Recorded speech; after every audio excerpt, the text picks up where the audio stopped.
নাম নিয়ে ছেলে খেলা করবেন না। আপনার ভালো লাগে না আমল করবেন, আলাদা বিষয়। পাগলামি করে ইসলামকে নীতি আদর্শের খেলাফ কাজ করবেন। এই বাংলার বুকে পীর মাশায়েখদের খেদমত ছিল, আছে, আগামীতেও থাকবে। আমরা পীর পূজারী নয়, আমরা পীর অনুসারী, এটা মনে রাখবেন। আমরা কোনো কবরে চাই না, মাজারে চাই না, কোন দরগায় চাই না। আমরা বলিষ্ঠভাবে প্রতিবাদ করি। আপনি পীর সাহেবের নাম শুনলেই মনে করছেন আমরা বেদাতি। কেন মনে করলেন আপনি? ডাক্তার নাম শুনলে আপনি তাহলে বলেন ধর্ষক। আরজি করে তো ডাক্তারই ধর্ষণ করেছে, বাড়ির যে কোনো ডাক্তার তাহলে ধর্ষক। ডাক্তারের মধ্যে থেকে যদি কেউ খারাপ গুণ প্রকাশ পায় সেটার জন্য অপরাধী। ডাক্তারি ডিপার্টমেন্টকে আপনি খারাপ বলতে পারেন না।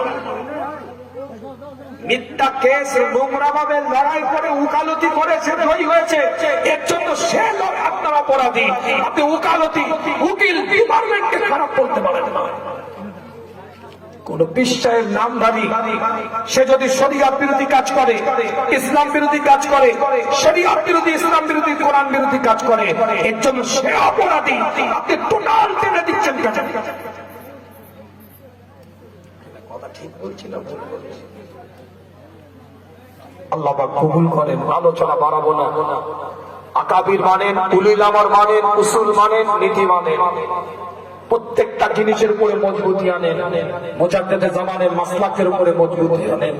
আবেগ নিয়ে, দরদ নিয়ে সালাতুস সালাম, দলাদলি নয়, ইখতিলাফ নয়, মতানৈক্য নয়। এটা বলবো না যে সবাই আমার পীরের মুরিদ হবে, সবাই আমার পীরকে হাদিয়া দিবে, এটা আমি বলবো না। কিন্তু এটা আমি বলবো পীর মাশায়েখ ওলি আউলিয়াদেরকে মানাটা ভালো।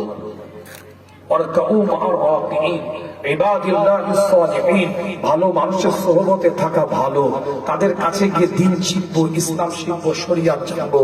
আপনি শায়েখ বললে বলছেন বিরাট, আর পীর বললে আপনার কুটকুটুনি। কেন? তো তোর মনের মধ্যে খারাপই আছে। তো শায়েখ মানেও না যায় যদি হয়, পীর যদি যে শব্দে না যায় যাবে, শায়েখও সে শব্দে না যায়। শায়েখ মানে যা, পীর মানেও তাই। এটা আরবি, এটা ফার্সি। কথা বুঝতে পারছেন? কি আর বোঝাবো? আল্লাহ আমাদের সকলকে কবুল করেন। কবিলাতে যদি এখনো বোঝাতে হয় তাহলে আর কিছু বলার নাই।